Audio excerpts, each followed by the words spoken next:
Hello, wrestling fans, and welcome to another edition of the Monday Night Raw Review. I'm your host, the Invincible Vincent, and this show is brought to you by UnifiedWrestling.com and 123wrestling.co.uk.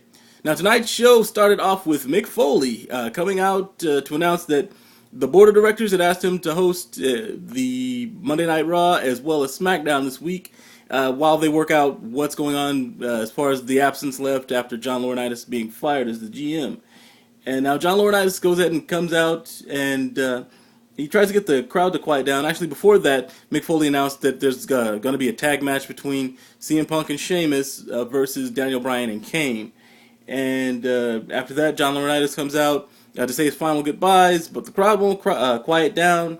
Mick Foley tries to help to get the crowd to quiet down, and he says that John Laurinaitis told him to say that Long Island sucks, which is where they're broadcasting from this week, and the abuse from the crowd only gets louder. Now, following that, he says that John Laurinaitis says he's going to give his goodbyes later, but for now, they're going to go ahead and get the show started. As he leaves, Sheamus comes out. Sheamus just looks at him and laughs and keeps walking, and then CM Punk comes out, and he passes by him, then he comes back, kicks some dirt on his feet, and tells him that he's out of there. Basically like an umpire kicking somebody out of the game. Now that followed with the first match, which was again CM Punk and Sheamus versus Kane and Daniel Bryan. This match went on a good match, which you would expect from these guys. And it actually ended up where, for no reason, towards the end of the match, AJ skipped out with an outfit that looked a whole lot like the chick version of Kane, including the mask. She circled the ring once, skipping, and then skipped back up the ramp, and Kane, mesmerized, just followed her away. And this was followed by Sheamus, CM Punk getting the GTS on Daniel Bryan, followed by Sheamus dropping a Brogue Kick on him. And so CM Punk and Sheamus got the win from that match. Now, following that, we had the match between Dolph Ziggler and Jack Swagger. This was basically to decide for Vicky Guerrero to decide which one of these guys she wanted to back because Dolph Ziggler looks like he's making his break, and this match was between Dolph Ziggler and Jack Swagger. Dolph Ziggler actually won this one with a zigzag after Jack Swagger basically abused the leg that it looked like he injured yesterday, the left leg and knee and ankle area. But Dolph Ziggler nevertheless won this match. Following that, we had a video recap of Triple H dropping the challenge to Brock Lesnar for a match, actually a fight at SummerSlam. Now, to give the response, none other than Paul Heyman once again showed up to address the challenge. He introduced himself and he said, by the way, he was going to tell Triple H something that he's not used to hearing over at the Towers with all the people who follow him around being his yes men. And he told him, no, they're not going to drop the lawsuits. And no, Brock Lesnar's not going to show up for a match against him at SummerSlam.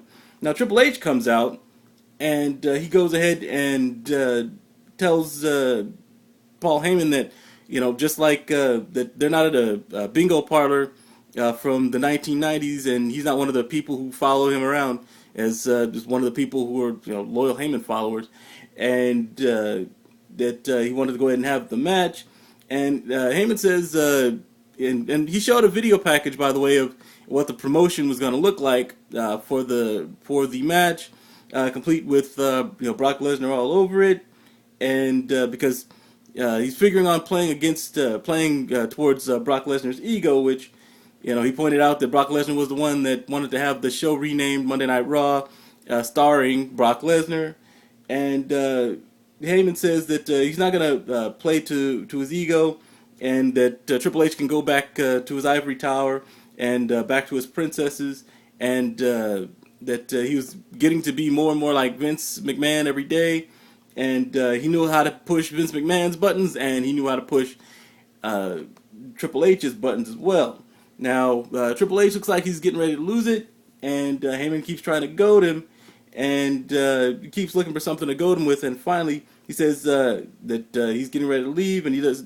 If he puts another hand on him, Heyman and Brock Lesnar are going to own the WWE, and once they own it, they will have nothing for Triple H. And then he turns around and says, "But I will have something for Stephanie." At which point, Triple H grabs him, and unexpectedly, he looks like he's gonna hit him. He says, "Don't hit me! Don't hit me! I can't breathe." And while he's hesitating, and he says, Heyman says, you're not the cerebral assassin. I'm smarter than you, and I can see everything you're gonna do before you do it. At which point, Triple H punches him in the face, and then asks him, "Did you see that coming?" And Triple H goes ahead and leaves, and the officials are basically trying to help Paul Heyman gather his sense as Triple H walks away.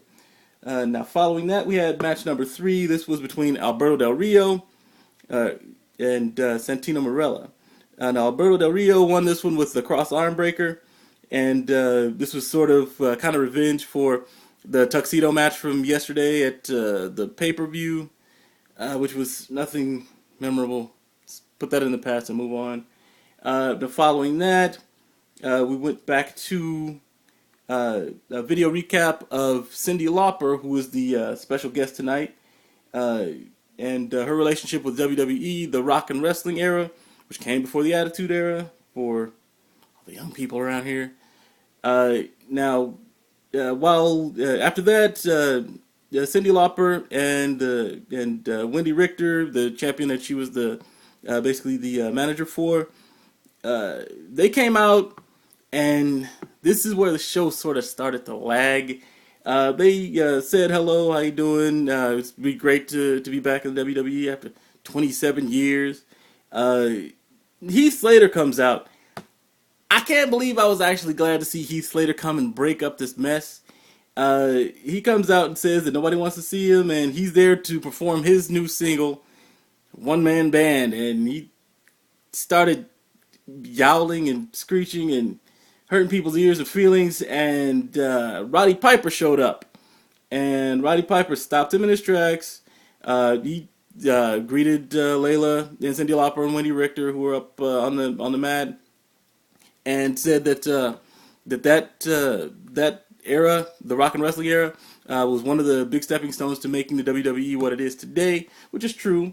And he went ahead and presented her, Cyndi Lauper, back with a gold record for She Bop, one of Cyndi Lauper's records from a long time ago, that a long time ago Lou Albano broke over Roddy Piper's head, and she thanked him for it, and Heath Slater complained, why wouldn't they get done with whatever they were doing so he could go back to singing his horrifying song, at which point Cyndi Lauper hit him over the head with it, and it got stuck on his head, looked like he was bleeding from it, but mercifully, that segment of the show was over, and they moved on to match number 4. This was Primo and Epico versus Titus O'Neil and Darren Young. AW came out and announced that he's now representing, All World Promotions is now representing Titus O'Neil and Darren Young, collectively known as the Primetime Players. Now, here's the thing. Shad from Crime Time a while ago on Twitter, I believe, was making a point that what Titus O'Neil and Darren Young were doing right now seemed a lot like what he and JTG were doing a while back. And at first I was like, rule number 1, don't be hating, but he had a very valid point. I don't know if there's a fishbowl in the back where they just have like 2 or 3 choices of what you can do, but you can't really start repeating gimmicks like this. This is... Come on. JTG is still there. What are you doing? I'm just saying. Anyway, it's like millions, yeah, instead of money, yeah, no. He had a point. That's deep as shallow. So, I stand corrected. Shad, my apologies. Moving on, but into this match, Primo and Epico won this match basically because as they were starting to win the match, or starting to get momentum in the match, AW pulled Darren Young out of Titus O'Neil pulled Darren Young out of the ring, and then AW went ahead and told him to go ahead and come back off the ramp, and the count out ensued, and the match was basically over. So Epico and Primo won by count out, but Titus O'Neil and Darren Young are still number one contender for the tag team title. Now moving on from that, we had match number 5. This was David Otunga and John Laurinaitis versus John Cena and David Otunga and John Laurinaitis. It was supposed to be Big Show versus John Cena. Now, David Otunga, John Laurinaitis were in the ring, and Big Show said that it took 6 men to beat him last night at No Way Out, and he's already proven that in a one-on-one match he can beat John Cena. And so, thanks to his ironclad contract from John Laurinaitis, he really sees no need to be in this match because he's already proven what he can do against John Cena. He's on to bigger and better things, and he wished them the best of luck, and he bolted. Big Show was out of there. And so now it was John Laurinaitis and David Otunga versus John Cena. Now, John Laurinaitis was on the outside, basically in bandages and on a crutch. And so David Otunga jumped in the ring. John Cena started pushing him around the ring all over the place. He managed to get some good licks in, and he finally got John Cena on the mat. And that was when John Laurinaitis wanted to tag in, which was funny because 2 seconds before that, when he was in trouble, John Laurinaitis wouldn't take the tag. But nevertheless, he tagged back out. John Laurinaitis came in, and all of a sudden, he was all better. He ditched the crutch, he got rid of the neck brace, and he started stomping all over John Cena. Went for the cover, John Cena kicked out, and all of a sudden, he needed some help again. And he went for Otunga, and David Otunga was like, you know what? That's about enough of that. I gotta go. And he went ahead and took off. And that's where the fun began. After that, he got the 5-knuckle shuffle. He got not 1, not 2, but 3 double A's. And after that, he got the STF, at which point Laurinaitis had to tap out. And that was basically the end of it. John Laurinaitis is officially out of there, at least as far as we know so far. But that's all we've got for you tonight. Go ahead and tune in on Thursday for the TNA Impact show with Caesar Scorpio. And for myself, the Invincible Eve Vincent, take care and enjoy the rest of your week.